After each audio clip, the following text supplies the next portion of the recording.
ओम नमो भगवते वासुदेवाय। नमो भगवते वासुदेवाय। ओम नमो भगवते वासुदेवाय। ओम अज्ञानातिमिरान्धस्य ज्ञानञ्जनं शलाकया चक्षुरुन्मीलितं येन तस्मै श्रीगुरुवे नमः। श्रीचैतन्यमनोभीष्टं स्थापितं येन भूतले स्वयं रूप कदा मह्यं ददाति स्वपदान्तिकम्। वन्देऽहं श्रीगुरु श्रीयुतपदकमलं श्रीगुरून् वैष्णवांश्च श्रीरूपं साग्रजातं सगरघुनाथ अन्वितं तं सजीवं साद्वैतं सावधूतं पर्जनसहितं कृष्णचैतन्यदेवं श्रीराधा कृष्णपादान् सहगण ललिता श्रीविशाखा अन्वितांश्च। हे कृष्ण करुणा सिंधु दीनबंधु जगतपते गोपेश गोपिका कांत राधा कांत नमस्तुते। तप्त कांचन गौरांगी राधे वृंदावनेश्वरी वृषभानुसुते देवी प्रणमामि हरिप्रिये। नमो विष्णुपादाय कृष्णपृष्ठाय भूतले श्रीमती भक्ति वेदांत स्वामिन् इति नामिने। नमस्ते सरस्वती देवे गौरवाणी प्रचारिणे निर्विशेषा शून्यवादी पाश्चात्यदेशतारिणे। जय श्री कृष्ण चैतन्य प्रभु नित्यानंद श्री अद्वैत गदाधर शिवासादि गौर भक्तवृंद। हरे कृष्णा कृष्ण कृष्ण हरे हरे हरे राम राम राम हरे हरे। हरे कृष्णा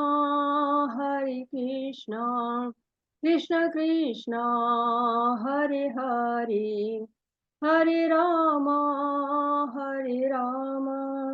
राम राम हरे हरे।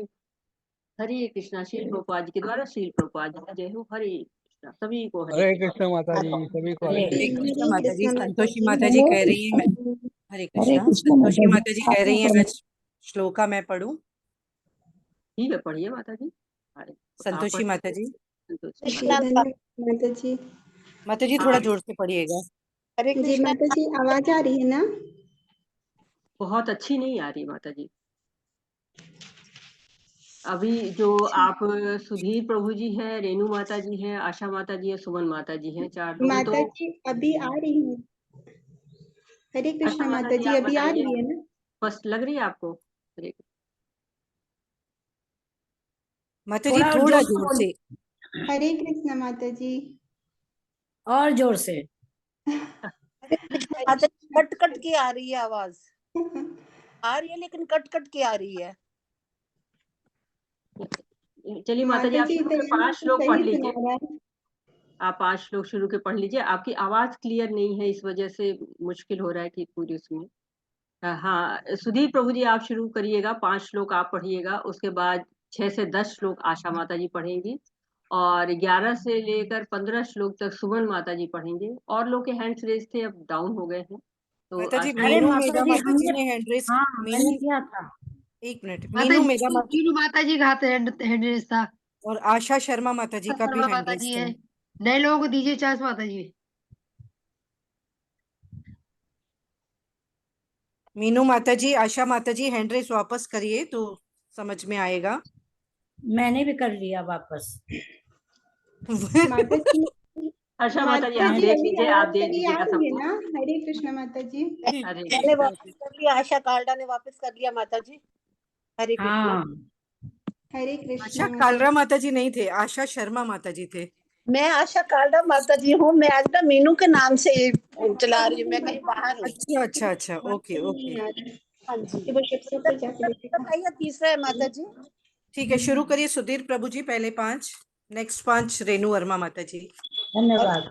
मेरा अच्छा का माता जी मेरी आवाज अभी भी सही नहीं आ रही है क्या?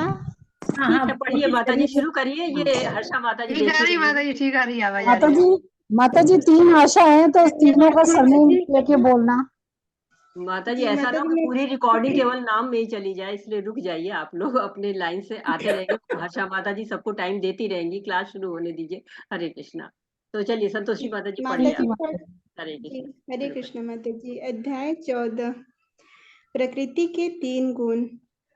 श्री भगवान उवाच परं भूयः प्रवक्ष्यामि ज्ञानानां ज्ञानमुत्तमम् यज्ञात्वा मुनयः सर्वे परां सिद्धिमितो गताः। हरे कृष्णा। श्री भगवान ने कहा, अब मैं तुमसे समस्त ज्ञानों में श्रेष्ठ इस परम ज्ञान को पुनः कहूंगा, जिसे जान लेने पर समस्त मुनियों ने परम सिद्धि प्राप्त की है। हरे कृष्ण। हरे कृष्णा। तो इस अध्याय का क्या नाम है? प्रकृति के 3 गुण। प्रकृति के 3 विभाग योग। 3 गुण, त्रय विभाग या प्रकृति के 3 गुण। तो ये प्रकृति के 3 गुण कौन से हैं? सतो रजो तमो। शतोगुण रजोगुण और तमोगुण माता जी। सतोगुण, रजोगुण और तमोगुण। तो इसमें से कौन से गुण गोलोक धाम को ले जाते हैं? कौन सा गुण है जिसके आधार पर हम गोलोक धाम को जा सकते हैं? माता जी शुद्ध सतोगुण सतोगुण। तीनों गुणों से परे, अतीत, गुणातीत। गुणातीत, सभी जो है गुणों से परे होके गुणातीत, शुद्ध सतोगुणी। क्योंकि भगवान कह रहे हैं कि अब मैं तुमसे समस्त ज्ञानों में सर्वश्रेष्ठ इस परम ज्ञान को पुनः कहूंगा, जिसे जान लेने पर समस्त मुनियों ने परम सिद्धि प्राप्त की है।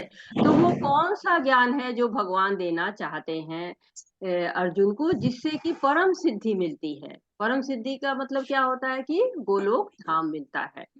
तो 13वें अध्याय में भगवान बताते हैं कि ज्ञान से युक्त होकर, अर्थात ज्ञान के द्वारा इस जगत के सारे बंधनों से छुटकारा मिल सकता है।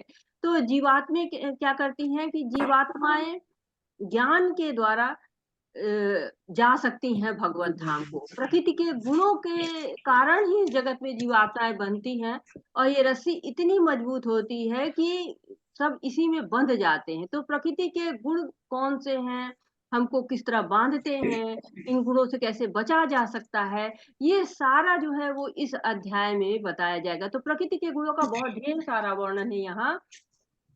तो 13वें अध्याय का जो आरंभ था वो प्रश्नों से होता है। अर्जुन के द्वारा प्रश्न पूछे जाते हैं कि प्रकृति क्या है।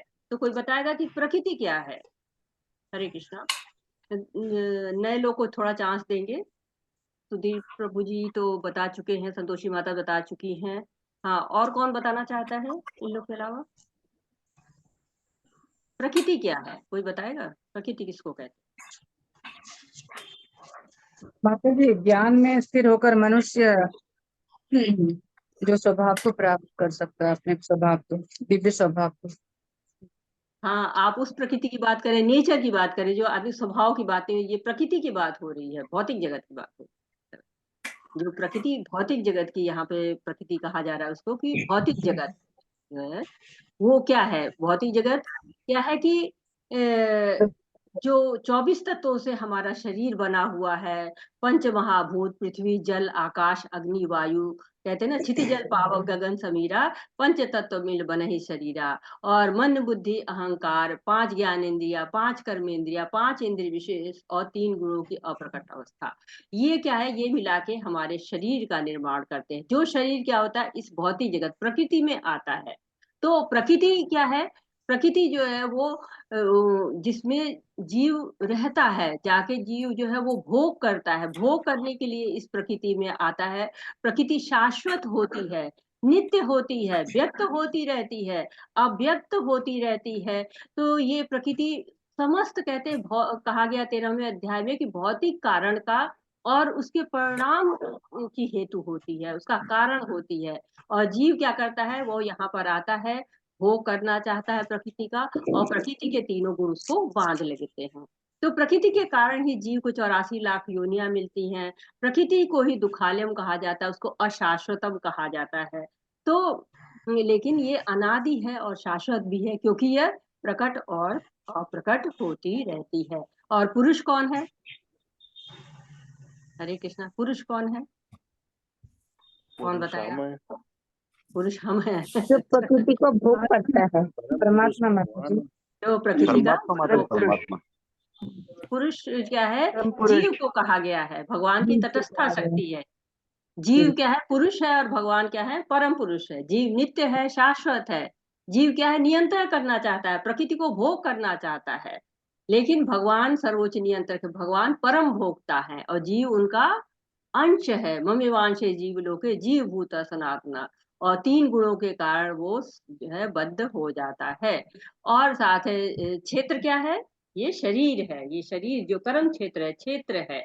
और ये जो है बना हुआ है 24 तत्वों से, हम इसकी बात कर चुके हैं। और ये जो क्षेत्र है, इसको जानने वाला कौन होता है? क्षेत्रज्ञ होता है। क्षेत्रज्ञ। तो क्षेत्रज्ञ 2 होते हैं, एक आत्मा होती है, एक परमात्मा होते हैं। और आत्मा क्या है? केवल अपने शरीर के बारे में जानती है, और परमात्मा सभी शरीरों के बारे में जानते हैं।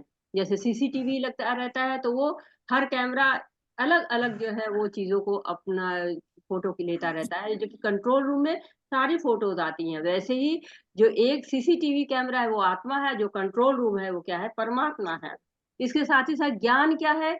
ज्ञान जो है वो है जो कि भगवान ज्ञान के लक्षण बताते हैं कि इन चीजों को, जो हमारी वास्तविक समस्या जन्म मृत्यु जरा व्याधि है, उनको पार करने के लिए जो गुण हमारे अंदर आते हैं, उन गुणों को हम ज्ञान कहते हैं। तो 20 ज्ञान के लक्षण बताए हैं। और उस ज्ञान को जान के करेंगे क्या? उस ज्ञान को जो है ज्ञेय कहा जाता है। ज्ञेय यानी कि उस ज्ञान का उद्देश्य क्या है? ज्ञान का उद्देश्य है भगवान को जानना, भगवान को प्राप्त करना। तो कहते हैं ना कि भगवान को कैसे प्राप्त करेंगे? मापी चाने ने योगे न भक्तिर अव्याभिचारिणी। तो भगवान को निरंतर ध्यान करके अनन्य भक्ति करना ज्ञान का महत्वपूर्ण अंग है, और भगवान को जानना ही ज्ञान का उद्देश्य है।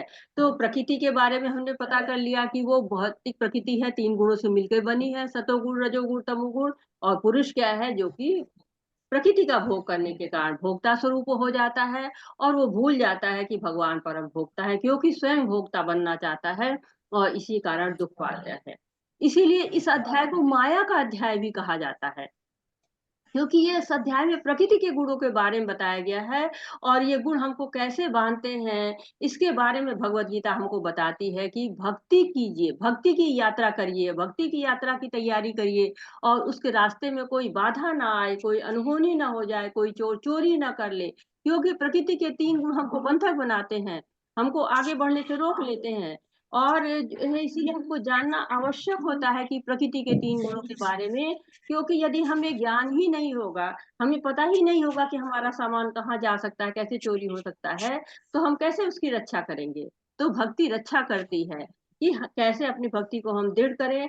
भगवान हमें प्रकृति के गुणों का ज्ञान दे रहे हैं, इस गुणों से बाहर निकलने का हमें उपाय बता रहे हैं। तो जब हम इन 3 गुणों को जानेंगे, तो हम इनके बंधन से बच सकते हैं। क्योंकि ज्ञान योग और कर्म योग हमारी भक्ति की रक्षा करते हैं। ज्ञान होना आवश्यक है, ज्ञान नहीं होगा तो हम किस बीमारी से ग्रस्त हैं, इसकी दवा नहीं पता चलेगी। हरे कृष्णा। माइक बंद करें प्लीज आप लोग अपने। अगर आप लोग बोल नहीं रहे हैं तो प्लीज अपने माइक को बंद रखा करें। कहते कि जब हमको बीमारी पता चल जाती है, तो हम उसकी दवा कर सकते हैं। जब तक हमें ये ज्ञान ही नहीं होगा कि हम नंगे पैर चलेंगे तो हमको कांटा लग सकता है, तो हम पैरों में स्लीपर्स वगैरह पहनेंगे ही नहीं। तो जब तक हमें पता ही ना हो कि हमें प्रकृति बांध सकती है, तब तक हम उसमें बचने का प्रयास नहीं करेंगे। तो बड़े बड़े ऋषिगण भी क्या करते हैं कि जब परम ज्ञान को प्राप्त करते हैं, इस ज्ञान को प्राप्त करते जो आवश्यक है, जो भगवान देना चाह रहे हैं, उस ज्ञान को जब तक हम नहीं जानेंगे, तब तक हम परम सिद्धि को कैसे प्राप्त करेंगे? तो इस लिए भक्ति योग विशेष है। और इस ज्ञान को अब जानने के लिए हम इस पाठ को पढ़ेंगे। और इस पाठ में हम क्या क्या पढ़ेंगे कि पहले से लेकर 13वां श्लोक तक है, उसमें हम जानेंगे कि सभी प्राणियों को बीज देने वाले पिता के रूप में श्री कृष्ण हैं। दूसरा फिर हम 14 से लेकर 18 श्लोक तक जानेंगे कि बद्ध जीवन की विशेषताएं क्या है और कैसी क्रिया करता है और मृत्यु की परिस्थितियों में क्या होता है। और 19 से 27 तक में हम जानेंगे कि प्रकृति के गुणों को पार कर सकते हैं। तो हम इसमें इस ज्ञान में विशेष क्या है कि परम सिद्धि मिलती है। ये कैसे मिलती है, ये अध्याय के अंत में हमको पता चलेगा। तो भगवान कह रहे हैं कि मैं इस ज्ञान को फिर से कहूंगा, यानी कि ये ज्ञान पहले दिया जा चुका है। प्रकृति और प्रकृति के गुणों के बारे में 13वें अध्याय में आपको 18वें श्लोक, 23वें श्लोक, 34वें श्लोक में भगवान ने क्षेत्र क्षेत्रज्ञ प्रकृति पुरुष जो ज्ञान बताया था, उसी ज्ञान को फिर से बताने के लिए भगवान भूयः प्रस्थामि फिर से कह रहे हैं।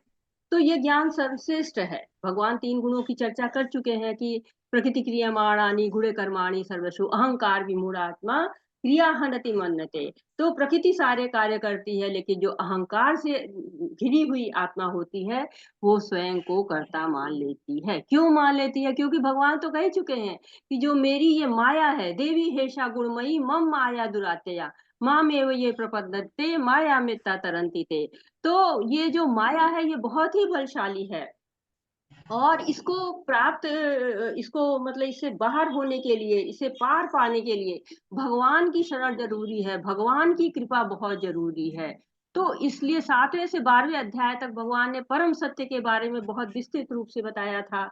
अपनी विभूतियां बताई थी, अपनी शक्तियां बताई थी, विराट स्वरूप बताया था, अनन्य भक्ति बताया था, जिसके द्वारा हम भक्ति को बढ़ा सकते हैं। तो भगवान ने इस ज्ञान को सर्वश्रेष्ठ कहा है, परम सिद्धि प्रदान करने वाला कहा है। तो हमने जाना था कि कैसे भक्ति बढ़ेगी, अब इस ज्ञान को सर्वश्रेष्ठ कहा है कि परम सिद्धि प्रदान करेगा। जब हम भक्ति करते रहेंगे तो परम सिद्धि कैसे आएगी, ये जो है यानी कि कैसे भव बंधन से हम छूट सकते हैं और कैसे बंधन में डालता है, ये कैसे रोकता है हमको भगवान तक आगे बढ़ने में, निकलने का तरीका क्या है, और निकल भी जाए तो लक्ष्य क्या है, पहुंचना कहाँ है। अगर हम जेल से निकल जाते हैं तो जेल से जाके निकल के जाएंगे कहाँ, ये भी हमको पता होना चाहिए कि हमारा लक्ष्य क्या होता है। ये सारी बातें जो है इस अध्याय में अब भगवान हमको बताते हैं। हरे कृष्ण। हरे कृष्ण। इदं ज्ञानम् उपाश्रित्य मम साधर्म्यम् आगतः सर्गे अपि न उपजायन्ते प्रलये न व्यथन्ति च। हरे कृष्णा। इस ज्ञान में स्थिर होकर मनुष्य मेरी जैसी दिव्य प्रकृति यानी स्वभाव को प्राप्त कर सकता है। इस प्रकार स्थित हो जाने पर वह न तो सृष्टि के समय उत्पन्न होता है और न प्रलय के समय विचलित होता है। हरे कृष्ण। हरे कृष्णा। तो भगवान क्या कह रहे हैं कि जो इस दिव्य ज्ञान को प्राप्त कर लेता है, यानी दिव्य ज्ञान कितना जो है वो पावरफुल है, शक्तिशाली है, कि जो इसको प्राप्त कर लेता है वो भगवान से गुणात्मक समता प्राप्त कर लेता है। भगवान के अंदर जो गुण होते हैं उन गुणों के बराबर वो गुण को प्राप्त कर लेता है, गुणात्मक पाता है, मात्रात्मक नहीं होता है। जैसे समुद्र कहा गया ना कि समुद्र होता है और समुद्र की बूंद होती है, तो समुद्र के पानी का स्वाद और समुद्र के पानी की एक बूंद का स्वाद एक होता है, परंतु समुद्र में जितना पानी है उतना पानी बूंद में नहीं हो सकता है। तो मात्रा जो है वो कम रहती है, गुणात्मक पाते हैं। तो भगवान का स्वभाव क्या है? सच्चित आनंद होना। और ये ज्ञान यदि हमें प्राप्त हो जाए तो हमें दिव्य स्वभाव प्राप्त होगा, और दिव्य स्वभाव से क्या होता है? जन्म मरण के चक्र से मुक्त हो जाते हैं। सत का अर्थ क्या होता है? शाश्वत, जो कभी समाप्त ना हो, जिसका हमेशा अस्तित्व रहता है। चित्त का अर्थ होता है ज्ञान, अर्थात ज्ञान से परिपूर्ण, आनंद, आनंद से भरपूर, आनंदमय अवस्था। तो भगवान के ये गुण अत्यधिक मात्रा में होता ही है, लेकिन जीव गुणात्मक समता प्राप्त कर लेता है। तो जैसे कि सूर्य होता है, तो सूर्य का प्रकाश कितना ही उजाला होता है, लेकिन जब बादल आ जाता है तो सूर्य का प्रकाश दिखाई नहीं देता है। वैसे ही जीव जब भौतिक संपर्क में आता है तो उसके जो अवास्तविक स्वभाव होता है, जो उसका आत्मा का भगवान का दास बनने का जो आध्यात्म स्वभाव होता है, वो जो है वो दिखाई नहीं पड़ता है। तो संसार में जो भी हम ज्ञान प्राप्त कर लेते हैं वो भौतिक गुणों से संपन्न होते हैं, लेकिन दिव्य ज्ञान क्या होता है, भगवान का ज्ञान होता है, और वो हमेशा जो इसमें स्थिति होता है वो कभी भी विचलित नहीं होता है, जन्म मृत्यु के चक्र से दूर होता है। हरे कृष्णा। मम योनिः महद् ब्रह्मा तस्मिन् गर्भं दधामि अहं सम्भवः सर्वभूतानां ततः भवति भारत। हरे कृष्णा। हे भरत पुत्र, ब्रह्म नामक समग्र भौतिक वस्तु जन्म का स्रोत है, और मैं इसी ब्रह्म की को गर्भस्थ करता हूँ, जिससे समस्त जीवों का जन्म संभव होता है। हरे कृष्ण। हरे कृष्णा। तो ब्रह्म क्या है, ब्रह्म पहले हम समझते हैं, तब हम आगे की चीजों को समझते हैं। ब्रह्म किसको कहते हैं? हरे कृष्णा।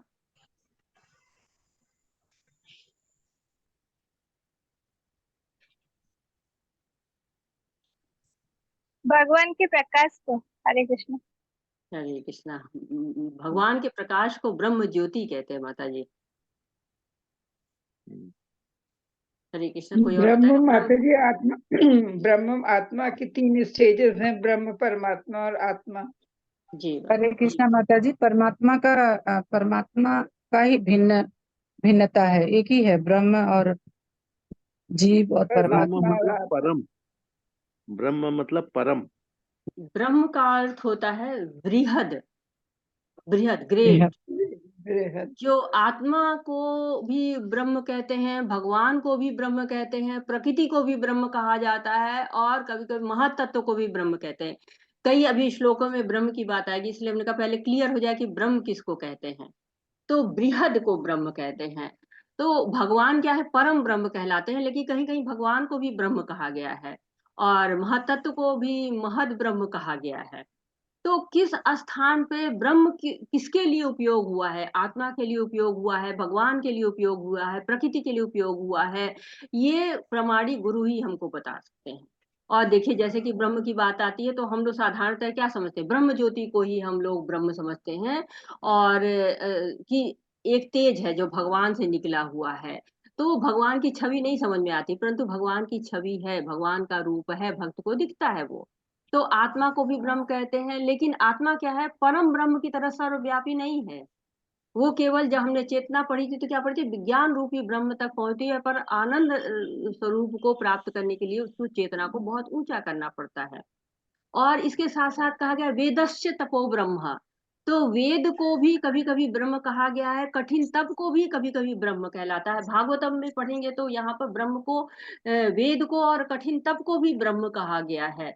तो यहाँ पर भगवान क्या कह रहे हैं, यहाँ पर भगवान कह रहे हैं कि हे भरतपुत्र, ब्रह्म नामक समग्र भौतिक वस्तु जन्म का स्रोत है, इसी ब्रह्म को मैं गर्भस्थ करता हूँ। तो यहाँ पर आप समझ रहे हैं कि किसके लिए कहा गया है ब्रह्म को?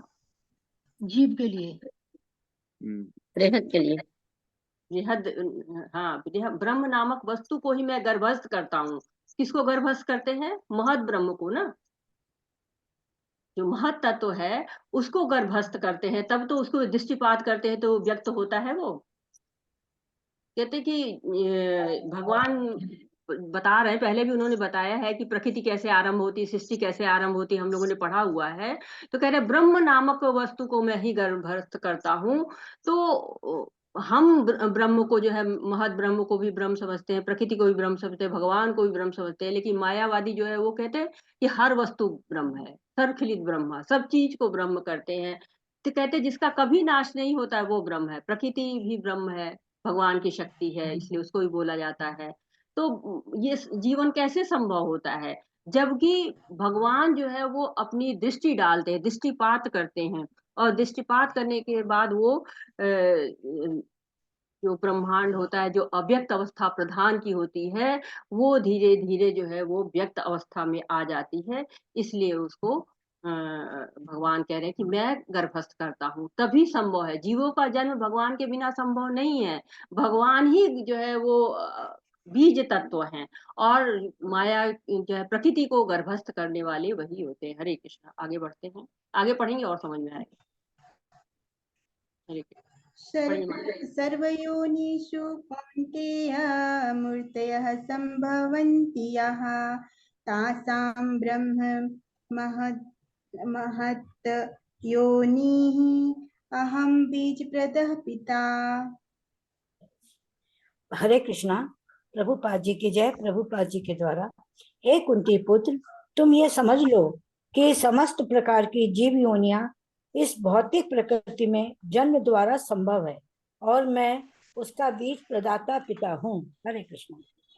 हरे कृष्णा। तो भगवान क्या कह रहे हैं कि सारी योनियां, इसमें पेड़, पशु, पक्षी, कीट पतंगे, मनुष्य सभी के लिए प्रयोग किया है। तो चाहे पृथ्वी हो, जल हो, पहाड़ हो, रेगिस्तान हो, जहां कहीं भी जीव हो, सबके बारे में बात हो रही है कि भगवान उन सभी योनियों के बीज हैं। और कई लोग पूछते हैं ना कि पहले बीज आया कि पेड़, बच्चों से ऐसे प्रश्न करके उलझाते हैं।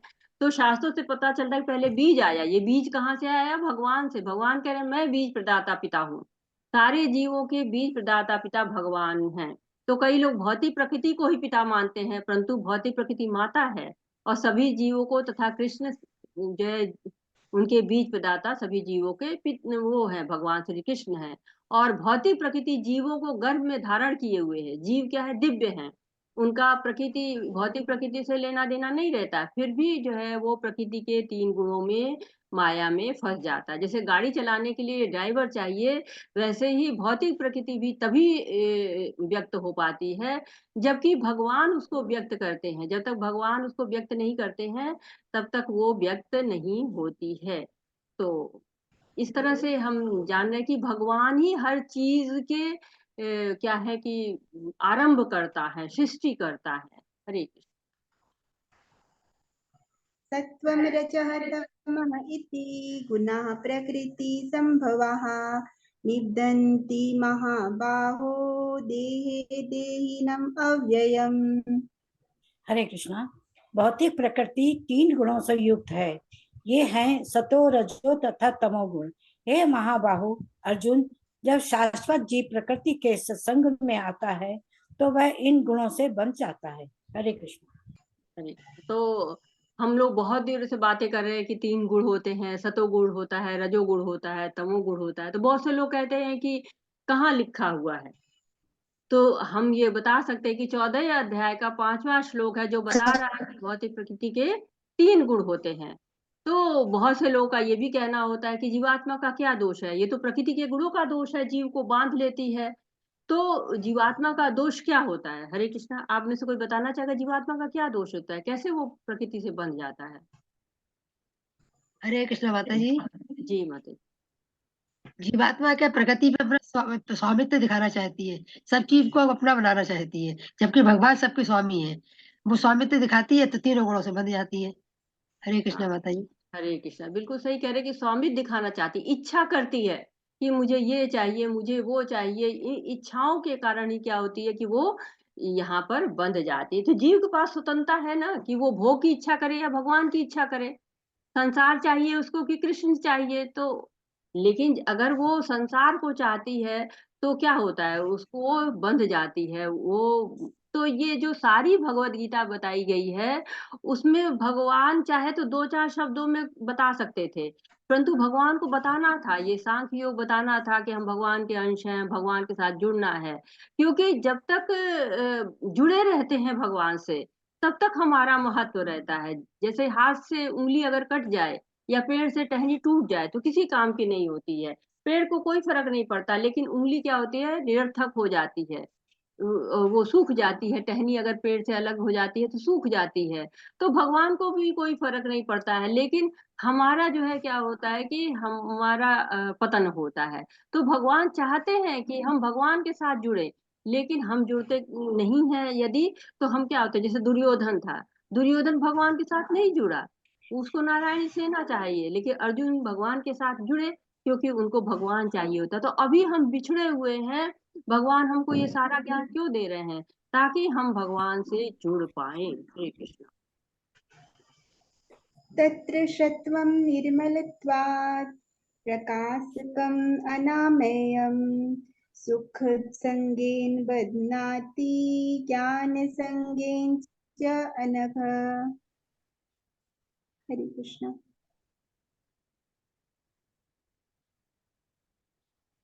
हरे कृष्णा, कौन पढ़ रहा है? हे निष्पाप, सतोगुण अन्य गुणों की अपेक्षा अधिक शुद्ध होने के कारण प्रकाश नमस्कार प्रदान बोल रहे करने हैं। वाला और मनुष्यों को सारे मैं- पाप कर्मों से मुक्त करने वाला है। जो लोग इस गुण में स्थित होते हैं वे सुख तथा ज्ञान के भाव से बंध जाते हैं। तो यहाँ पर भगवान क्या कह रहे हैं आवाज नहीं आ रही? कि हरे कृष्णा, हाँ माता जी, आवाज नहीं आ रही थी मेरी। नहीं आपकी आवाज नहीं आ रही। अच्छा, हरे कृष्णा। चलो। तो कहते कि अब भगवान जो है वो बता रहे हैं, सतोगुण के बारे में बताना उन्होंने शुरू किया है कि यदि हम अपने आप में विकसित करते हैं तो सतोगुण, तो उससे लाभ क्या होगा? शास्त्रों में कहा गया कि सतोगुण का अर्थ है कि अधिक ज्ञान होना, अधिक सुख होना। तो लोग सोचते हैं कि जो सतोगुण में होगा वो बधेगा नहीं, परंतु कहते हैं कि नशा तो कोई भी नशा होता है, चाहे वो सतोगुण का हो, चाहे रजोगुण का हो, तमोगुण का।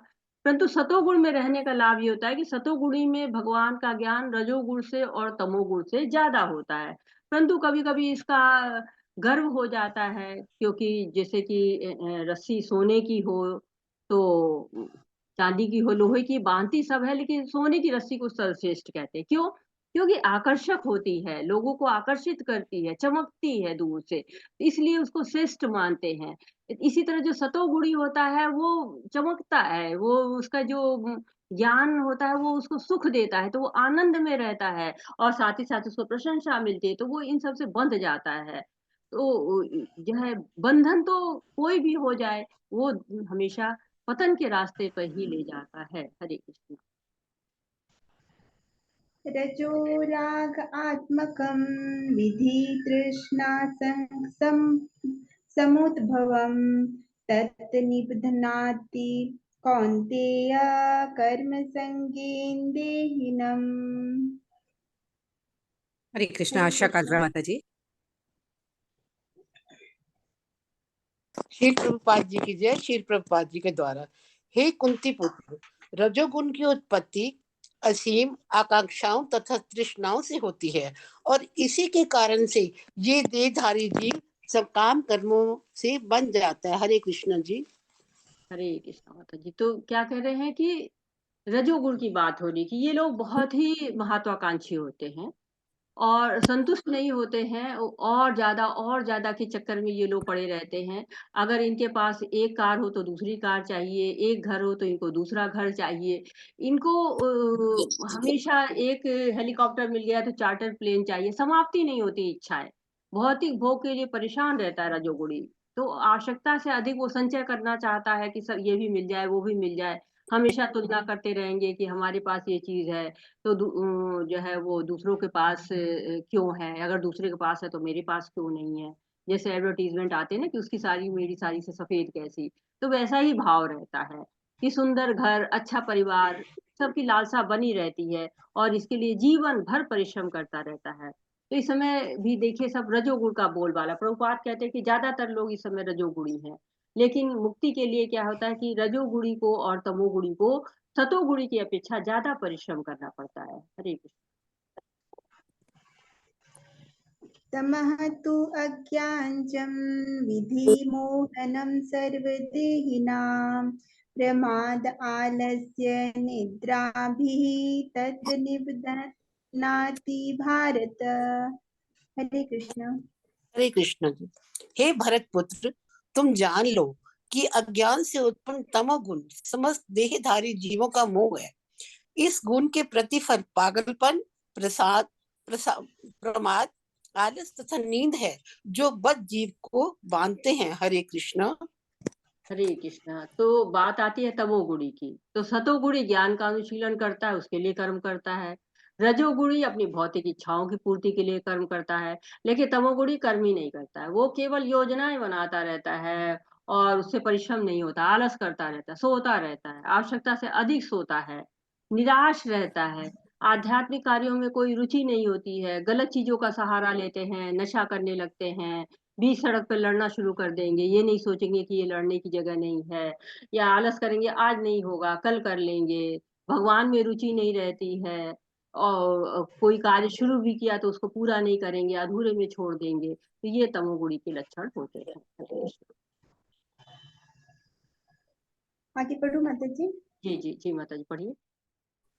सत्वं सुखे संजयति रजः कर्मणि भारत ज्ञानम् आवृत्य तु तमः प्रमादे संजयति उत। हरे कृष्ण। हे भरत पुत्र, सतोगुण मनुष्य को सुख से बांधता है, रजोगुण सकाम कर्म से बांधता है और तमोगुण मनुष्य के ज्ञान को ढककर उसे पागलपन से बांधता है। हरे कृष्णा। हरे कृष्ण। तो भगवान अभी और बता रहे हैं तमोगुण के बारे में। जो है गुण क्या करते हैं, सतोगुण क्या करता है, सुख से बांध देता है। जैसे दार्शनिक है, शिक्षक है, वो पढ़ते हैं, पढ़ाते हैं, सबको समझाते हैं तो उनको संतुष्टि मिलती है और वो संतुष्टि उनको सुख प्रदान करती है। जैसे रजोगुणी है तो वो सकाम कर्म करने लगते हैं, जैसे अस्पताल खोल लेते हैं, किसी को खाना खिलाया, भंडारा किया, तो इससे उनको संतुष्टि मिलती है, वो सुख उनको बांधने लगता है। और तमोगुणी के पास तो ज्ञान भी नहीं है, उसको समझ में नहीं आता कि वो एक निरर्थक सा जीवन जीता रहता है। हरे कृष्ण। रजः तमः च अभिभूय सत्वं भवति भारत रजः सत्वं तमः च एव तमः सत्वं रजः तथा। हे भरत, कभी कभी सतोगुण रजोगुण तथा तमोगुण को परास्त करके प्रधान बन जाता है, तो कभी रजोगुण सतो तथा तमोगुणों को परास्त कर देता है, और कभी ऐसा होता है कि तमोगुण सतो तथा रजोगुणों को परास्त कर देता है। इस प्रकार श्रेष्ठता के लिए निरंतर सफलता चलती रहती है। हरे कृष्णा। धन्यवाद जी, बहुत बहुत। हरे। तो कभी कभी ऐसा होता है कि हमारा अच्छा कार्य करने का मन करता रहता है, कभी कभी हम दूसरों से स्वयं की तुलना करने लगते हैं, और कभी कभी हम आलस्य में रहते हैं, कभी सतोगुण हम पे हावी हो जाता है, हम सुबह उठकर जो है भगवान के कार्य करने लगते हैं, मंदिर की सफाई करने लगते हैं, माला बनाने लगते हैं, भोग बनाने लगते हैं, या सोचने लगते हैं क्या बनाएंगे, और कभी कहते हैं आज तो संडे है, देर तक सोते हैं। तो हमारे अंदर गुण क्या होते हैं, स्विच होते रहते हैं, कभी किसी गुण की प्रमुखता होती है, कभी दूसरे गुण की प्रमुखता होती रहती है। तो ये हमारे शरीर में चलता रहता है, प्रकृति में भी चलता रहता है। समाज क्या है, पहले सतोगुणी था, सतोगुणी प्रधान था, इस समय समाज रजोगुणी प्रधान हो गया है, सतोगुण में कमी आई है, और कहते हैं कि अभी और कमी आएगी। तो ये प्रतिस्पर्धा चलती रहती है मनुष्य में भी, प्रकृति में भी। कभी सतोगुणी राज रहता है, कभी रजोगुणी होता है, कभी तमोगुणी होता है। तो ये हमेशा जो है वो एक सा नहीं रहता कि एक गुण में रहे। तो प्रकृति के तरीकों में उलझाव होते हैं। आगे हम अभी तक हमने जो पढ़ा है 6 से और 10 तक में, तो ये हमने पढ़ा कि प्रकृति के तीनों गुण हमको बांधते कैसे हैं। अब हम 11 से 13 में पढ़ेंगे कि तीनों गुण के लक्षण क्या होते हैं, कैसे जानेंगे कि कौन सतोगुण में है, कौन रजोगुण में है, कौन तमोगुण में है। और 14वें श्लोक से 15वें श्लोक में हम मृत्यु पे क्या गंतव्य होगा, किस गुण में हम कहाँ जाएंगे, और 16 और 18 में परिणाम को देखेंगे। तो पढ़ते हैं आगे। हरे कृष्णा।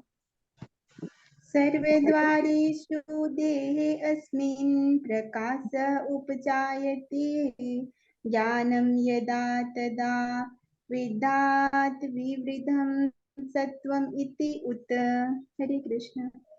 हरे कृष्ण। आशा शर्मा माता जी 11th का अनुवाद पढ़ें। शील प्रभुपाद जी की जय।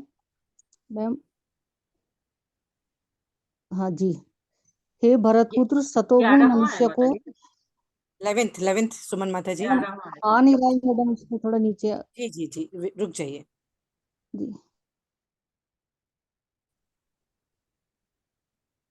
जी जी माता। शील प्रभुपाद जी की जय। सतोगुण की अभिव्यक्ति को तभी अनुभव किया जा सकता है जब शरीर के सारे द्वार ज्ञान के प्रकाश से प्रकाशित होते हैं। हरे कृष्ण माता जी। हरे। तो कहते हैं कि सतोगुण रजोगुण और तमोगुण ये चलता रहता है। तो भगवान की लीलाएं अगर की जाए और नाम उनका अगर जपते हैं तो उनमें बहुत शक्ति होती है, हम इन गुण जो होते हैं इनसे ऊपर उठ सकते हैं। कहते हैं कि षड्वता स्व कथा कृष्णम पुण्यम श्रवण कीर्तनम दिग्दंता स्थो हर प्रद्राणी विद्योनोति सहस्त्रम। तो भगवान को जब हम संदेशों को सुनते हैं, जप करते हैं, तो स्वयं ही हम गुणी हो जाते हैं। जैसे कहते हैं ना कि नष्ट प्रायेषु भद्रेषु नित्यम भागवत सेवया भग्य उत्तम श्लोके भक्तिर भवति नष्ट की।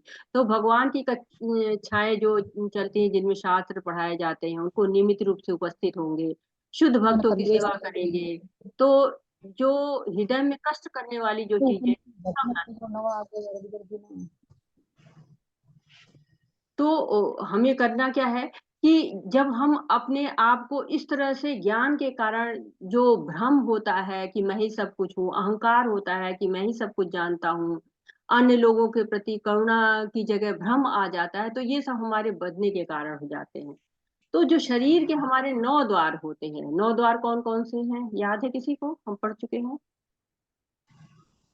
दो बोलूं आंखें, माताजी? दो कान, दो नथुने, मुंह, गुद्दा और उपस्थ सामने स्क्रीन पे। हाँ, सामने स्क्रीन पे है।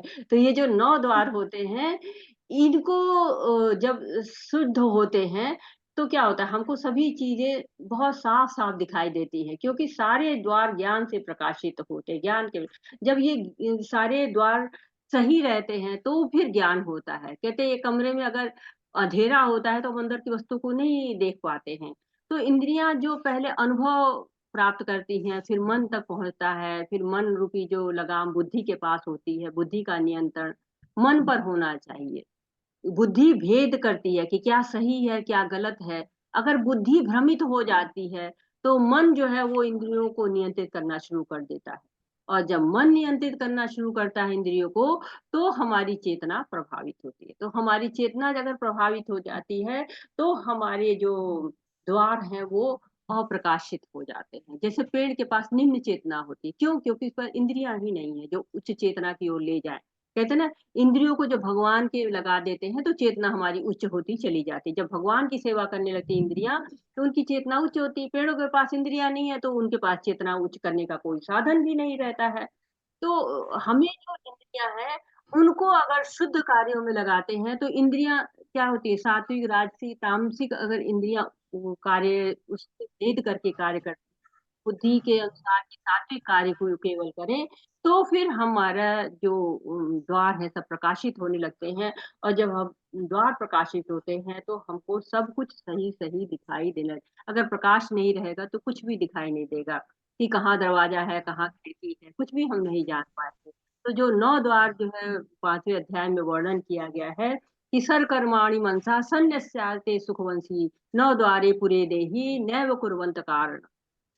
तो जो इस ज्ञान की बात हो रही है, जो प्रकाश देने वाला कार्य है, वो क्या होता है कि हमें पता चल जाता है कि हाँ हमारी बीमारी क्या है। हमें अगर बीमारी का ही पता नहीं चले तो हम उस बीमारी को कैसे ठीक करेंगे। तो ये ज्ञान का प्रकाश कैसे आएगा? जो हमें कोई डॉक्टर जैसे बताता है कि ये बीमारी आपको है, इसके साथ कैसे डील करना है, वैसे जब व्यक्ति सतगुण में होता है तो वो जानता है कि हमारी चेतना कहाँ जा रही है। वो रास्ता चुनेगा कि इस रास्ते के क्या परिणाम होंगे।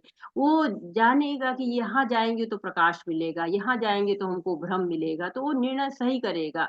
उसको सतगुणी को पता होता है। तो कम से कम हमको सतोगुणी तक तो जरूर जाना चाहिए। और सतोगुणी क्या खाते हैं क्या पीते हैं, भोजन भी हमारा गुणों के आधार पे होता है। तो अगर हम छिपाना चाहें, जैसे लोग बगुला भगत कहा जाता है कि बन जाते हैं कि मैं ही भगवान हूँ, तो उनके जो लक्षण होते हैं, उनका जो भोजन होता है, उनकी जो सोच होती है, उनकी बुद्धि होती है, वो सब गुणों से प्रभावित होती है। उनकी यज्ञ दान तपस्या सब गुणों में होता है। तो उन लक्षणों से ही हम जान जाएंगे कि कौन किस गुण में है। हरे कृष्ण। लोभः प्रवृत्ति आरम्भः कर्मणाम् असमः स्पृहा रजसि एतानि जायन्ते विवृद्धे भरतऋषभ। हरे कृष्ण। शील प्रभुपाद जी की जय हो। ये भरतवंशियों में प्रमुख जब रजोगुण में वृद्धि हो जाती है तो अत्यधिक आसक्ति, सकाम कर्म, गहन उद्यम तथा अनियंत्रित इच्छा एवं लालसा के लक्षण प्रकट होते हैं। हरे कृष्ण। हरे कृष्णा। तो कहते हैं कि सर्व आरंभ परित्यागी, हम पहले पढ़ चुके हैं। तो जो परित्याग करता है, किसी फल के लिए प्रयत्नशील नहीं रहता है, ऐसा भक्त भगवान को प्रिय होता है। तो भगवान जो है वो कह रहे आरंभ शब्द का प्रयोग करते हैं कि यश सर्वे समारंभा, सभी प्रकार के जो कार्य होते हैं उनको आरंभ करना, उद्यम करना, प्रयास करना जो है कहा जाता है कि किसी भी तरह के कार्य को, जो धर्म अर्थ मोक्ष जो भी काम होता है उसको लिए हमारी बहुत ही ज्यादा इच्छाएं होती, तो उन इच्छाओं को हमें क्या करना है, जो रोकना है, भगवान की भक्ति के द्वारा उनको रोक लेना है। क्योंकि जब रजोगुण बढ़ता जाता है तो हमारी आसक्ति बहुत बढ़ती है, हर चीज में आसक्ति बढ़ती है कि घर अच्छा होना चाहिए, परिवार सुंदर होना चाहिए, गाड़ी अच्छी होनी चाहिए, मकान अच्छा होना चाहिए। तो उसके लिए क्या कहते हैं, सकाम कर्म करते हैं। ऐसे कर्म जो कि स्वार्थ के कारण किए जाते हैं, गहन उद्देश्य, बहुत मेहनत करते रहते हैं।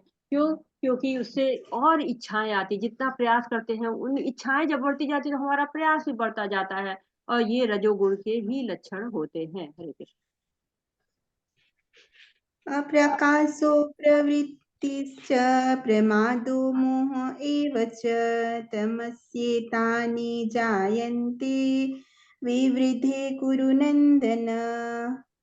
हरे कृष्णा। प्रभुपाद जी के प्रभुपाद द्वारा जब तमोगुणों में वृद्धि हो जाती है तो हे कुरुपुत्र, अंधेरा, जड़ता, परमात्मा तथा मोह का प्रकटय होता है। हरे कृष्णा। हरे कृष्ण। जब रजोगुण में वृद्धि होती है तो असंतुष्टि होती है, आसक्ति बढ़ती है, इच्छाएं अनियंत्रित होती हैं, लालच बढ़ता है। अर्थात जो है इंद्रिय भोग की कोई सीमा ही नहीं रह जाती, कोई अंत ही नहीं रहता, हमेशा लालायित रहता है। वैसे ही जब तमोगुण की बात हो रही है, उसकी वृद्धि होती है, तो मनुष्य क्या होता है, नियम में बंधकर कोई कार्य नहीं करना चाहता, परिश्रम नहीं करना चाहता है। उसमें चाहे कार्य करने की क्षमता हो तब भी वो निष्क्रिय जीवन जीता रहेगा। ज्ञान का अभाव रहता है ऐसे लोगों में, अज्ञानता रहती है, अप्रकाश रहता है, प्रकाशित नहीं होते, अप्रवृत्ति होती है यानी प्रवृत्ति नहीं होती है।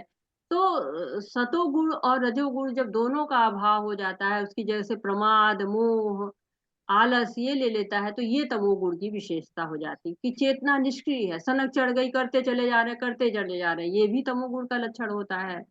तो कहते हैं कि काल जो है शक्ति बहुत भगवान की मजबूत शक्ति है। कहते हैं ना, गुजरा हुआ समय वापस नहीं आता, गुजरा हुआ जमाना आता नहीं दोबारा, ये कहा जाता है ना। तो एक ही व्यक्ति के अंदर ये तीनों गुणों का प्रभाव दिखता रहता है। कभी कभी हम सतोगुण में दिखते हैं, सतोगुण प्रधान हो जाता है, कभी रजोगुण प्रधान हो जाता है, और कभी जो है तमोगुण के लक्षण दिखाई देते हैं। ये कशमकश चलती रहती है हमारे तीन गुणों के बीच में। हम इसका अनुभव कर सकते हैं। जैसे हम सवेरे उठते हैं, सतोगुण में होते हैं, तो एक्सरसाइज करेंगे, नहाएंगे, धोएंगे, जप करेंगे।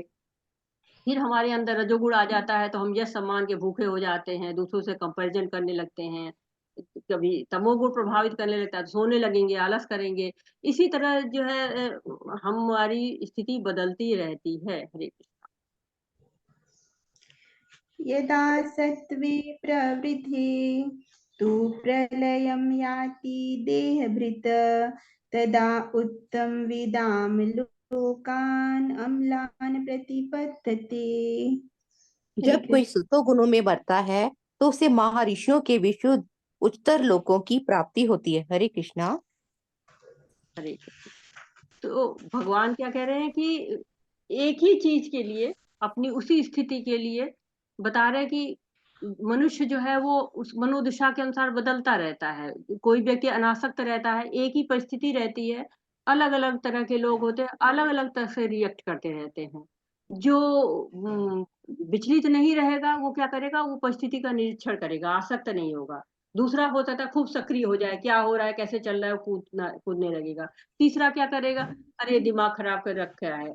तो परिस्थिति एक ही है, एक उसका जो है वो केवल देख रहा है, दूसरा एक्टिव में है, और तीसरा वो उसको बेकार है, सब आलस करता है कि कुछ नहीं, उसको देखना ही नहीं है।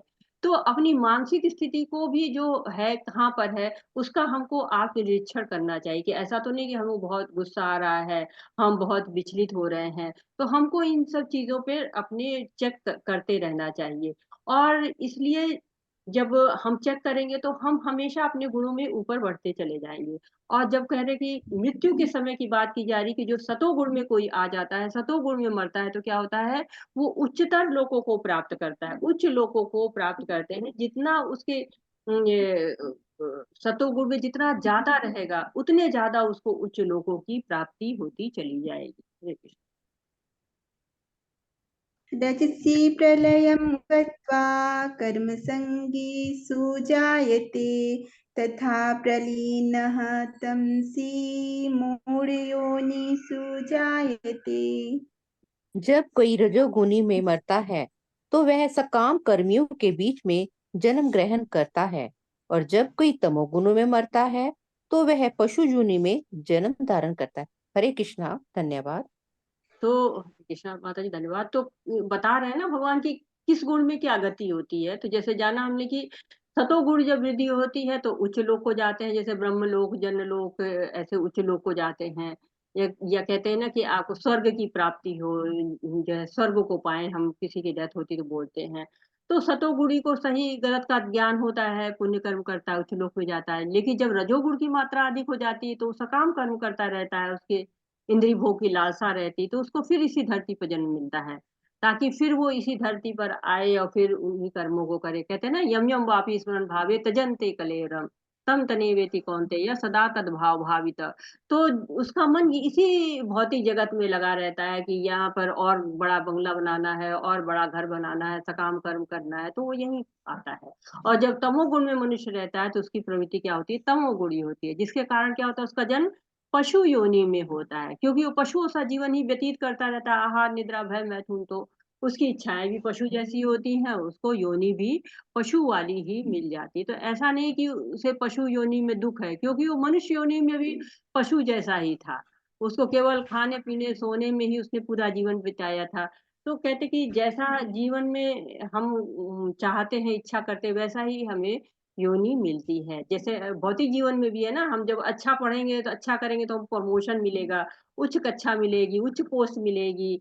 और अगर हम नहीं पढ़ते हैं, अच्छा नहीं करते, तो क्या होता है, हमारा डिमोशन हो जाता है, या हमको रिवर्ट कर दिए जाते हैं, अपनी पोस्ट से नीचे की पोस्ट में चले जाते हैं। तो वैसे जो सतोगुणी लोग हैं उच्च लोक प्राप्त करते हैं, रजोगुणी लोग इसी पृथ्वी लोक पे रहते हैं, और तमोगुणी लोग नीचे की योनियों में जन्म लेते हैं। हरे कृष्णा। कर्मणः सुकृतस्य आहुः सात्विकं निर्मलं फलं रजसः तु फलं दुःखम् अज्ञानं तमसः फलम्। हरे कृष्ण माधुरी शर्मा माता जी। हरे कृष्ण माता जी, सभी को हरे कृष्ण। पुण्य कर्म का फल शुद्ध होता है और सात्विक कहलाता है, लेकिन रजोगुण में संपन्न कर्म का फल दुख होता है, और तमोगुण में किए गए कर्म मूर्खता में प्रतिफलित होते हैं। हरे कृष्ण। ठीक है, तो सतोगुण में जो कर्म किए जाते हैं उनका कर्मफल शुद्ध होता है, सात्विक होता है, मोह से मुक्त होता है, सुख प्रदान करने वाला होता है। परंतु जो कार्य रजोगुण में किया जाता है वो भौतिक होता है, बहुत अधिक परिश्रम लगता है, कष्ट उठाना पड़ता है, और अंत में जो कर्म फल होता है वो दुख के रूप में प्राप्त होता है। और तमोगुण में जो काम करते हैं उनको ज्ञान ही नहीं होता है, वो मूर्खता में ही कर्म करते हैं, तो उससे जो फल मिलता है वो दुख देने वाला होता है, पशु जीवन प्राप्त करता है। तमोगुण में जो भी कार्य करते हैं उसका उनको मतलब कोई दुख नहीं होता, कोई गम नहीं होता है, क्योंकि मैं गलत कर रहा हूँ। तो सतोगुणी का अंत में सुख मिलता है, रजो और शुरू में थोड़ी कष्ट होते हैं, लेकिन बाद में उनको सुख मिल जाता है। लेकिन जो रजोगुणी होते हैं वो क्या कहते हैं, शुरू में बड़े सुख मिलते हैं उनको, बाद में उनको दुख मिलने लगता है। परंतु तमोगुणी क्या होते हैं, उनको न शुरू में सुख मिलता है, न अंत में सुख मिलता है। क्यों? क्योंकि सारे कर्म अज्ञानता में होते हैं उनके। कोई भी सतोगुणी जो होता है वो शुरू शुरू में माला करता है, जब करता है, अरे बहुत मुश्किल है सवेरे उठना, लेकिन जब उसको धीरे धीरे जब करने लगता है, मंगल आरती करता है, उसको आनंद ही आनंद मिलता है। या जैसे सच बोलना होता है, सच बोलना शुरू में बहुत कठिन होता है, लेकिन जैसे जैसे बाद में वो मिलता है, क्योंकि एक बार कष्ट हुआ, बार बार कष्ट नहीं होगा। और झूठ बोलेंगे तो एक सच को छुपाने के लिए कितने ज्यादा हम झूठ बोलते चले जाते हैं, ये उसकी जो है वो खासियत होती है। इसी तरह जो रजोगुण वाला होता है, रजोगुण में अरे गाड़ी खरीदी, बहुत खुश है, अब गाड़ी क्या चली, बहुत अच्छा लगा, मजा आया, थोड़े दिन बाद गाड़ी जो है वो कुछ हुआ, अरे बड़ी बेकार गाड़ी है, दूसरे गाड़ी के पैसे नहीं है, कहाँ से आएंगे, बड़ी परेशानी, वो दुखी हो गया। एक रसगुल्ला खाया, बहुत मीठा लगा, 8-10 हो गए, अरे कड़वा लगने लगा, उल्टी आने लगी। ऐसे तमोगुणी क्या होता है, उसको तो कुछ भी नहीं समझ में आता, उसको सुख दुख का ही समझ में नहीं आता कि वो सुख है कि सुखी है कि दुखी है, वो उसको कभी भी सुख नहीं मिलता, क्योंकि वो हमेशा अज्ञानता में रहता है, वो अपनी दुनिया में ही खोया रहता है। हरे कृष्ण। सत्त्वात् संजायते ज्ञानं रजसः लोभः एव च प्रमादमोहौ तमसः भवतः अज्ञानम् एव च। हरे कृष्णा। सतोगुण से वास्तविक ज्ञान उत्पन्न होता है, रजोगुण से लोभ उत्पन्न होता है, और तमोगुण से अज्ञान, प्रमाद और मोह उत्पन्न होते हैं। हरे कृष्ण। हरे कृष्णा। तो जब व्यक्ति सतोगुण में रहता है तो उसको ज्ञान होता है, वो ज्ञान प्राप्त करता है, और ज्ञान के कारण जो भी कर्म करता है वो सत्कर्म होता है। तो जब सत्कर्म होता है तो फल भी सात्विक हो जाएगा। जैसे कि आप बहुत गरिष्ठ खाना खा लीजिए तो क्या होता है, आप हमेशा परेशान रहते हैं, खाते वक्त अच्छा लगता है। लेकिन अगर आप लाइट बढ़िया भोजन करते हैं, शुद्ध सात्विक, तो आप प्रसन्न रहते हैं। उसी तरह रजोगुण से क्या होता है, रजोगुण से लोभ उत्पन्न होता है, और खाए, और अच्छा, और अच्छा, और अच्छा। तो वो क्या होता है कि हमेशा उसको लोभ रहता है, तो वो ठीक से अपना जो उसके पास रहता है उसको भी कायदे से भोग नहीं पाता है, अनुचित तरीके से संग्रह करेगा और या बहुत अधिक खर्च कर देगा, तो अशांत ही रहता है, दुख प्राप्त करता है, क्योंकि उसको हर चीज चाहिए, संतुष्टि नहीं, तृप्ति ही नहीं होती है। राशि मनुष्य अपनी आवश्यकता को इतनी बढ़ा लेता है कि उसको अत्यधिक परिश्रम करना पड़ता है, और उसका राग जो होता है, जो आसक्ति होती है, वो और अधिक उसको ऐशो आराम चाहने लगता है। तो हमेशा अशांत, असंतुष्ट, बहुत अधिक प्रयास करना उसको पड़ जाता है। हरे कृष्णा। और तमोगुण में अज्ञान क्या करता है, ज्ञान और आलस, मोह उत्पन्न करता है, और कभी कभी व्यक्ति अपनी परिस्थितियों से उब के गलत साधनों का भी प्रयोग करने लगता है। तो इससे क्या होता है, उसका समय भी बर्बाद होता है, उसका शक्ति भी बर्बाद होती है। हरे कृष्ण। ऊर्ध्वा गच्छन्ति सत्त्वस्था मध्ये तिष्ठन्ति राजसः जघन्य गुणवृत्ति अस्था अधो गच्छन्ति तामसः।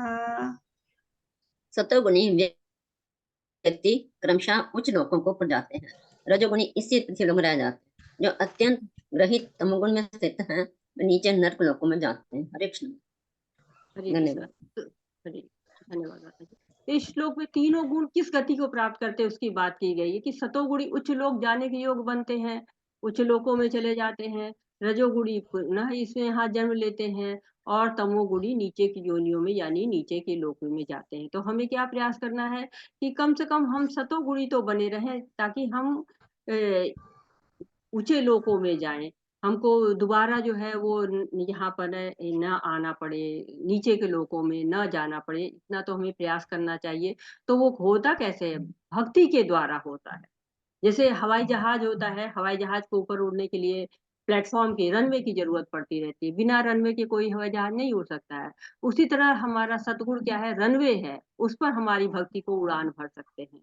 तो हमें आप ब्रह्मांड में देखा होगा कि आपने कितने सारे लोक हैं, तो हमें उच्च लोकों के लिए प्रयास करना चाहिए।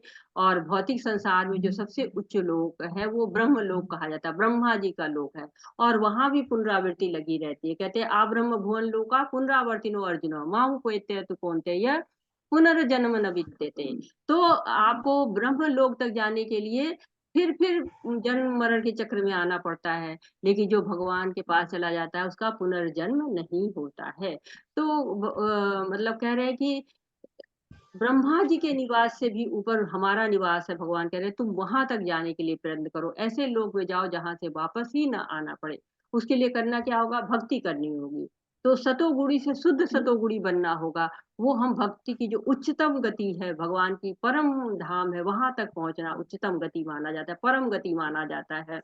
तो सतोगुणी ब्रह्म लोक तक जा सकता है, लेकिन वहां से भी पुनर्जन्म का चक्कर होगा। इसलिए हमको ऐसा प्रयास करना चाहिए कि हम भगवान लोक तक जाएं।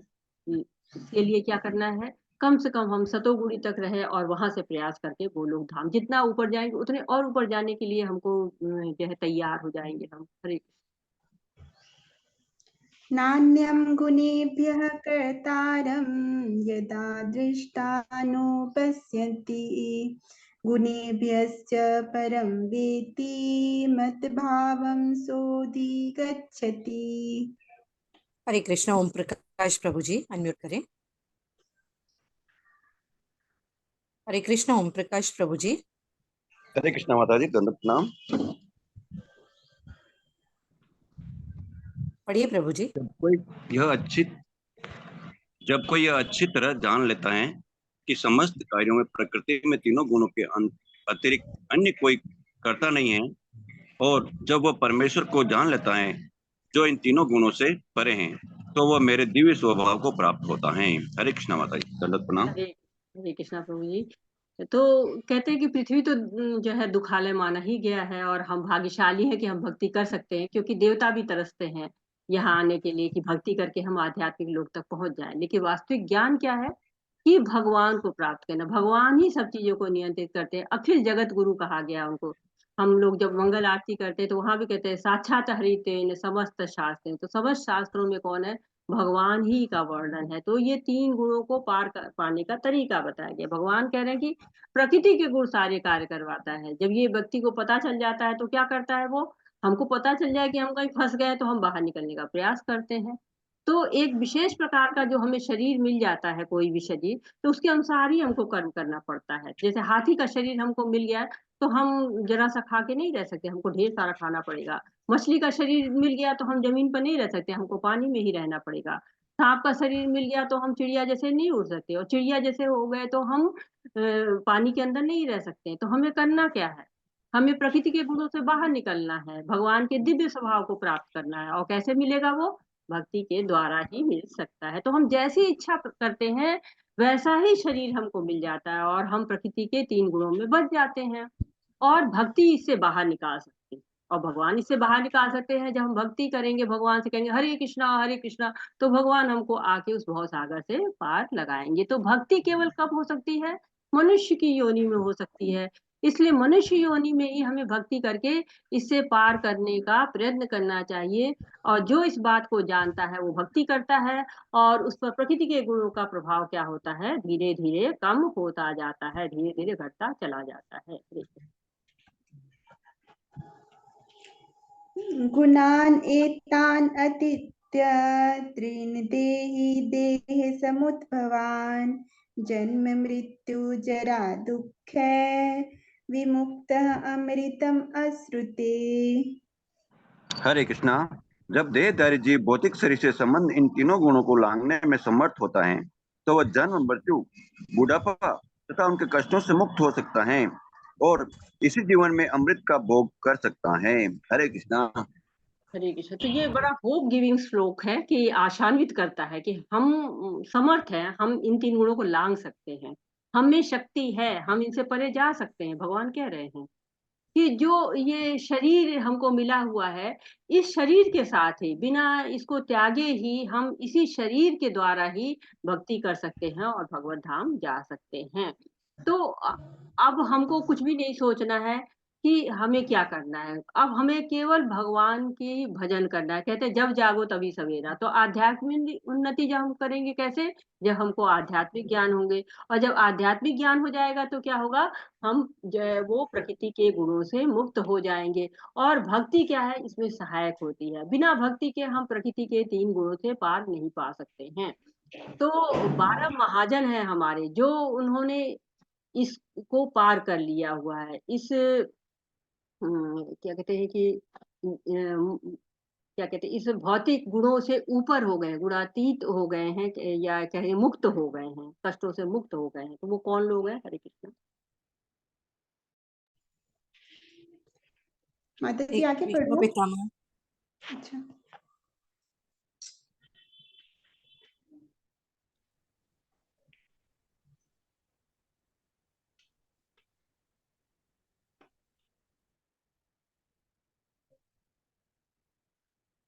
हरे कृष्ण। माता जी बिल्कुल आवाज नहीं आ रही, क्या हुआ?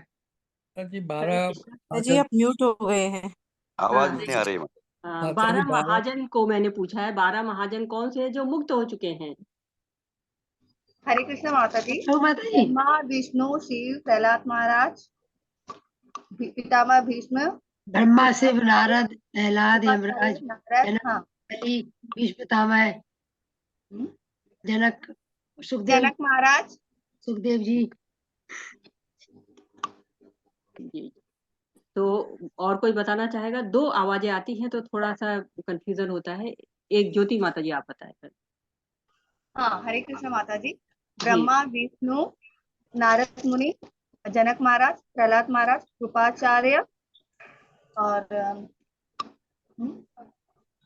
बलि महाराज। कृपाचार्य नहीं है माता जी, कृपाचार्य नहीं है इसमें। माता मैं बताऊं? हाँ बताइए माता जी। स्वयंभू, शंभु, नारद, संत कुमार, कपिल, मुनि, मनु, जनक, भीष्म, बलि, व्यास जी, प्रहलाद जी और जमराज। हाँ जी, हाँ बिल्कुल सही बताया है माता जी ने। और कोई बताना चाहता है? सुनीता माता जी बताइए। हरे कृष्ण। हरे कृष्णा माता जी, हम लोग साथ में याद करते हैं स्वयंभु, नारद, शंभु, कुमार, कपिल, मनु, प्रहलाद, जनक, भीष्म, बलि, व्यासकी, जमा। हरे कृष्ण। हरे कृष्ण, बहुत सुंदर माता जी, आपने याद करने का बहुत अच्छा तरीका निकाला है। तो ये 12 महाजन है, ये क्या है, ये मुक्त कहलाते हैं, जो इस तरीके से भगवान ने जो बताया है कि गुणों को लांघने में समर्थ होता है, और उसको बताया कि वो ऐसे लोग 12 महाजन का नाम बताया गया है। हरे कृष्ण, आगे बढ़ते हैं। अर्जुन उवाच अर्जुनः उवाच केलिङ्गे तृणगुणान् एतान् अतीतः भवति प्रभो, किम् आचारः कथं च एतान् त्रीणगुणान् अतिवर्तते। हरे कृष्णा। अर्जुन ने पूछा, हे भगवान, जो इन तीनों लोकों से परे हैं वह किन लक्षणों के द्वारा जाना जाता है, उसका आचरण कैसा है और वह प्रकृति के गुणों को किस प्रकार लांघता है। हरे कृष्णा। हरे कृष्ण। तो अब अर्जुन पूछ रहे हैं कि भगवान के द्वारा उन जाना कि प्रकृति के गुण क्या है, उनके लक्षण क्या हैं, और प्रकृति के गुण से बंधते कैसे हैं, उसकी गति क्या होती है। परंतु अब प्रश्न उठता है कि हम जानेंगे कैसे कि ये व्यक्ति प्रकृति के गुणों से परे है। जो अभी भगवान ने बताया कि प्रकृति के गुणों से जो परे होता है, वो उसकी बात की थी, तो वो उसका आचरण कैसा होगा, कैसा कार्य करता है, वो प्रकृति के गुण उस पर कैसे प्रभाव डालते हैं और कैसे लांग पाया है, तो ये जानना चाहते हैं अर्जुन। तो ये प्रश्न बहुत ही महत्वपूर्ण है, और भगवान इसका उत्तर आगे के 4 श्लोकों में देते हैं। हरे कृष्ण। श्री भगवान उवाच प्रकाशं च प्रवृत्ति च मोहमेव च पाण्डव, नाद्वेष्टि सम्प्रवृत्तानि नानिवृत्तानि काञ्चति। उदासीनो गुणर्यो न विचाल्यते, गुणावर्तन्त इत्येवं यो अवतिष्ठति गते, समदुःख सुख स्वस्थः समलोष्टास्मकाञ्चनः, तुल्यप्रिया प्रियो धीर अस्तुल्यनिन्दात्मसंस्तुतिः, मानापमानयो स्तुल्यो मित्रारिपक्षयोः, सर्वारंभ परित्यागी गुणातीतः स उच्यते। हरे कृष्ण। शोभा पिकले माता जी। हरे कृष्ण, शोभा पिकले माता जी। अनम्यूट नहीं किया, सॉरी। भगवान ने कहा, हे पांडु, श्री प्रभुपाद की जय। श्री प्रभुपाद द्वारा भगवान ने कहा, हे पांडुपुत्र, जो प्रकाश आसक्ति तथा मोह के उपस्थित होने पर तो उनसे घृणा करता है और न लुप्त हो जाने पर उनकी इच्छा करता है, जो भौतिक गुणों की इन समस्त प्रतिक्रिया में निश्चल तथा अविचलित रहता है, और यह जानकर कि केवल गुण ही क्रियाशील है, उदासीन तथा दिव्य बना रहता है, जो अपने आप में स्थित है और सुख तथा दुख को एक समान मानता है, जो मिट्टी के ढोले, पत्थर एवं स्वर्ण के टुकड़े को समान दृष्टि से देखता है, जो अनुकूल तथा प्रतिकूल के प्रति समान बना रहता है, जो धीर है और प्रशंसा तथा बुराई, मान तथा अपमान में स्वभाव समान भाव रहता है, जो शत्रु तथा मित्र के साथ समान व्यवहार करता है, और जिसने सारे भौतिक कार्यों का परित्याग कर दिया है, ऐसे व्यक्ति तो प्रकृति के गुणों से अधिक कहते हैं। हरे कृष्णा। हरे कृष्ण। तो कह रहे हैं कि 3 प्रश्न थे अर्जुन के, कि जो प्रकृति के गुण के लांघता है उसके लक्षण क्या होंगे, उसका आचरण क्या होगा, और वो किस प्रकार प्रकृति के गुणों को लांघ जाता है। तो भगवान इसका बारी बारी से उत्तर दे रहे हैं। भगवान कह रहे हैं कि न तो वो किसी से ईर्ष्या रखता है और न ही किसी चीज से आसक्त रहता है। तो जब मनुष्य भौतिकता में रहता है तो ईर्ष्या मोह आसक्ति बनी रहती है, लेकिन वो हमेशा समभाव रहता है, अविचलित रहता है, कोई भी परिस्थिति उसको विचलित नहीं करती, क्योंकि भक्ति में इतना दृढ़ हो चुका है। इसी प्रकार व्यक्ति जो है वो 3 गुणों से ऊपर रहता है, सुख दुख में समान भाव रहता है। सुख को वो भगवान की कृपा मानता है और दुख में वो सोचता है कि इसमें भी भगवान की कोई कृपा छुपी होगी। तो मैं तो बहुत ज्यादा कष्ट पाने के योग्य था, परंतु भगवान ने कृपा करके कम कर दिया है। तो वो किसी भी परिस्थिति में विचलित नहीं होता है, उसको किसी तरह का भाव नहीं आता है, चाहे मिट्टी का ढेला हो, पत्थर हो, सोना हो, सब उसकी नजर में बराबर है।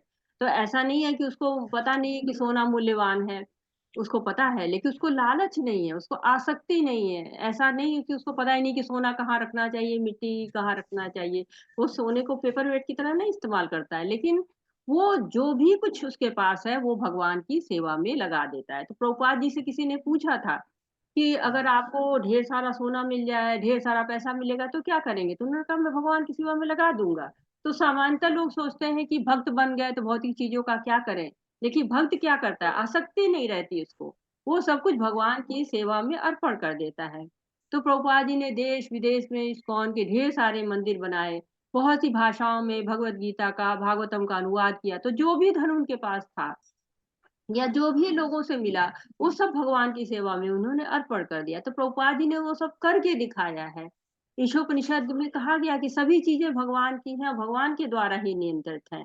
ईशावास्यम इदम सर्वम यत् किंचम जगत्याम जगत तेन तक तेन भुंजिता मागध कश्य सिद्धनम। तो आपको अपनी आवश्यकता से ज्यादा खर्च नहीं करना चाहिए, न ज्यादा संग्रह करना चाहिए। भौतिक जीवन में भी परिस्थितियां कभी भक्ति के अनुकूल रहती हैं, कभी प्रतिकूल रहती हैं, कभी कोई प्रशंसा कर देगा, कभी कोई अपमान कर देगा। तो हर परिस्थिति में समान भाव रहना है, ना प्रशंसा पर अहंकार आए, ना अपमान पर विचलित हो पाए। उसका कोई मित्र नहीं, उसका कोई शत्रु नहीं। भगवान के भक्त जो है वो बहुत दयालु होते हैं। अर्जुन के साथ बहुत अत्याचार हुआ, लेकिन उसके मन में दया आ गई, वो युद्ध नहीं करना चाहता था। परंतु कौरव क्या थे, वो युद्ध के लिए उतावले रहते थे। तो वो भक्त होता है, वो मान अपमान, दुख सुख, यश अपयश, सर्दी गर्मी, जो भी संसार के द्वंद है उनसे परे रहता है। लेकिन भक्त क्या है, भक्त भगवान का अपमान नहीं सकता है। वो स्वयं का अपमान भले सह ले, लेकिन भगवान का अपमान नहीं सहता। तो ऐसे व्यक्ति क्या होते हैं, वो प्रकृति के गुणों से अतीत गुणातीत होते हैं। भगवान भी जो है क्या होता है, भक्त का अपमान नहीं सकते हैं। और वो अर्जुन को कहते हैं युद्ध करो और विजयी भव। तो भक्त और भगवान के बीच में ये एक बहुत अच्छा संबंध होता है। और जो भगवान का भक्त होता है, वो कहते हैं कि वो प्रकाश से, आसक्ति से, मोह से, सबसे दूर रहता है। भौतिक गुणों का उस पर कोई प्रभाव नहीं होता है, उस पर उदासीन बना रहता है। वो सब में समान भाव रखता है। पंडिता समदर्शना, हर तरह का जो है वो समदर्शी होता है, प्रकृति के गुणों से बाहर होता है, उदासीन रहता है। तो भगवान की भक्ति में जो लग जाता है, वो इस भौतिक देह के प्रति कोई उसका आसक्ति नहीं रह जाती है। वो इंद्रिय तृप्ति के लिए कोई कर्म नहीं करता है, उसकी सारी चेतना भगवान की तरफ हो जाती है, भगवान में ही समर्पित हो जाती है। वो कृष्ण के लिए सारे प्रयास करता है, इस भौतिक जीवन के लिए कोई प्रयास नहीं करता है। और इसलिए क्या कहता है, हमेशा उसका पद क्या होता है, दिव्य रहता है, हमेशा वो दिव्य पद पर आसीत रहता है। हरे कृष्ण। मां च यो व्यभिचारेण भक्ति योगेन सेवते सगुणान् संतीत्य एतान् ब्रह्म भुवाय कल्पते। हरे कृष्ण। उमा शर्मा माता जी। हरे कृष्ण। उमा शर्मा माता जी। हरे कृष्ण। पढ़िए माता जी। एक मिनट। हाँ, जो समस्त परिस्थितियों में अविचलित भाव से पूर्ण भक्ति में प्रवृत्त होता है, वो तुरंत ही प्रकृति के गुणों को लांघ जाता है और इस प्रकार ब्रह्म के स्तर तक पहुंच जाता है। हरे कृष्ण। हरे कृष्ण। बहुत सुंदर सा ये श्लोक है और मेरा बहुत पसंदीदा ये श्लोक है। और बहुत सुंदर बात कही गई है इसमें कि माम च योग व्याभिचारेण भक्ति योगेन सेवते। एकमात्र ये श्लोक है जिसमें कि भक्ति योग का नाम लिया गया है। आपने अभी तक कहीं भी भक्ति योग वर्ड नहीं सुना होगा। तो भगवान ने यहाँ पर भक्ति योग वर्ड कहा है। तो जो समस्त परिस्थितियों में जो भी परिस्थिति आती है उसमें पूर्ण भक्ति करता है, पूर्ण अव्याभिचारेण भक्ति, बिना विचलित हुए जो भक्ति करता है वो क्या होता है, प्रकृति के गुणों को लांघ जाता है, ये 3 गुणों से ऊपर उठ जाता है, वो गुणातीत हो जाता है, शुद्ध सतोगुणी हो जाता है, वो क्या करता है, ब्रह्म के स्तर तक पहुंच जाता है। ब्रह्म के बारे में हम लोगों ने कई बार बात कर चुके हैं कि तो ब्रह्मभूत अवस्था प्राप्त कर लेता है। एक तरह से क्या होता है, ब्रह्मभूत अवस्था क्या होती है कि जब बुद्धि बिल्कुल सात्विक हो जाती है, मन जो है वो एकदम अपने कंट्रोल में होता है, संयम में हो जाता है, भगवान का आश्रय लेने लगता है, तो ब्रह्म का अनुभव होता है, अहंकार नहीं रहता है, कामनाएं नहीं रहती हैं।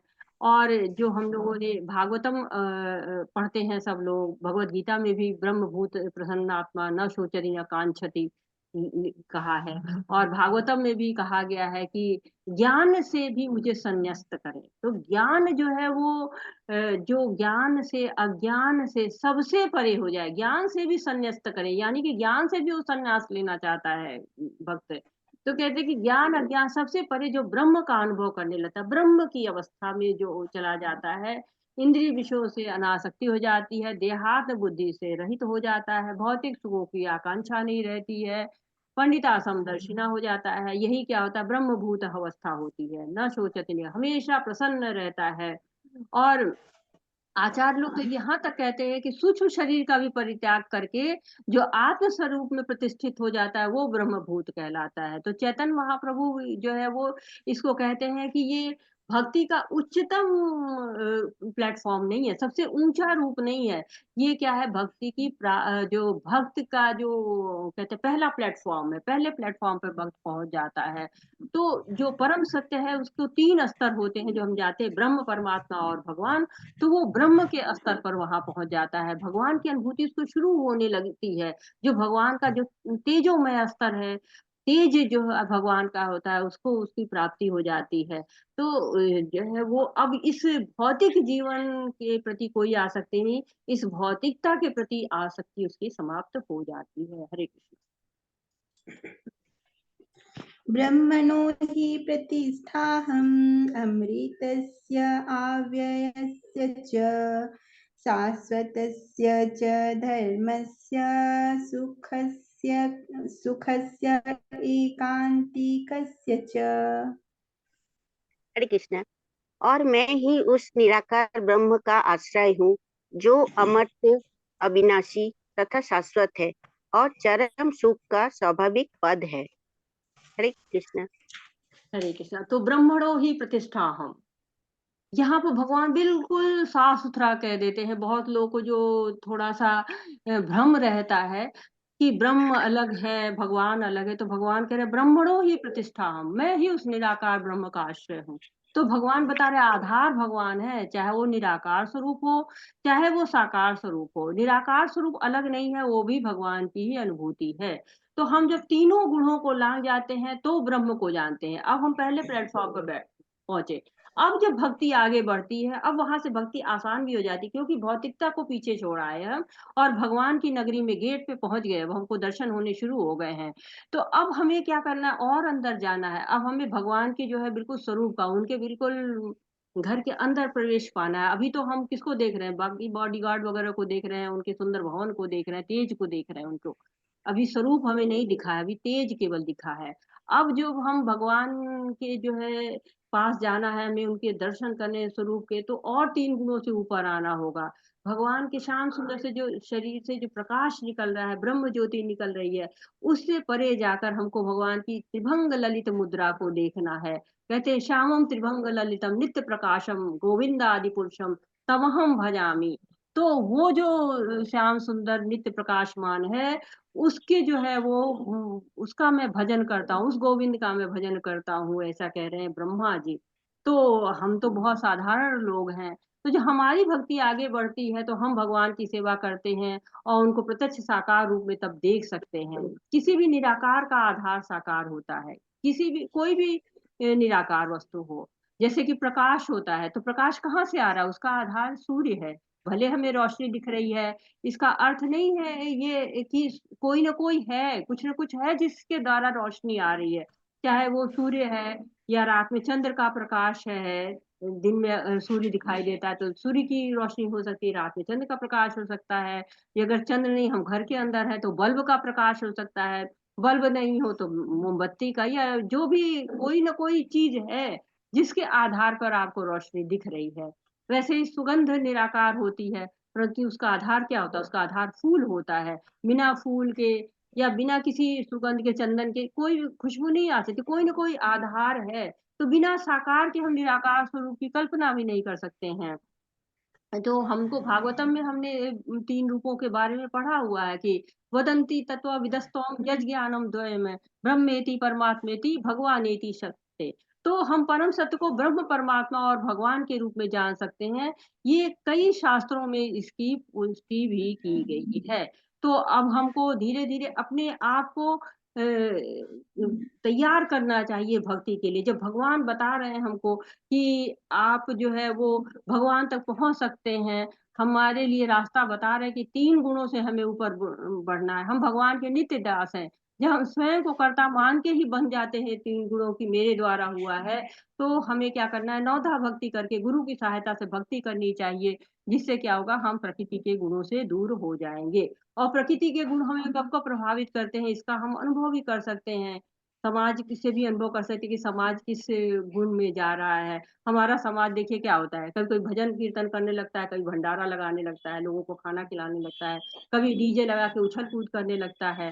तो हमारा जो है वो समाज कभी तमोगुण में जा रहा है, कभी सतोगुण में जा रहा है, कभी रजोगुण में जा रहा है। ऐसे हमारा जीवन भी है, कभी सतोगुणी हो जाता है, कभी रजोगुणी हो जाता है, कभी तमोगुणी हो जाता है।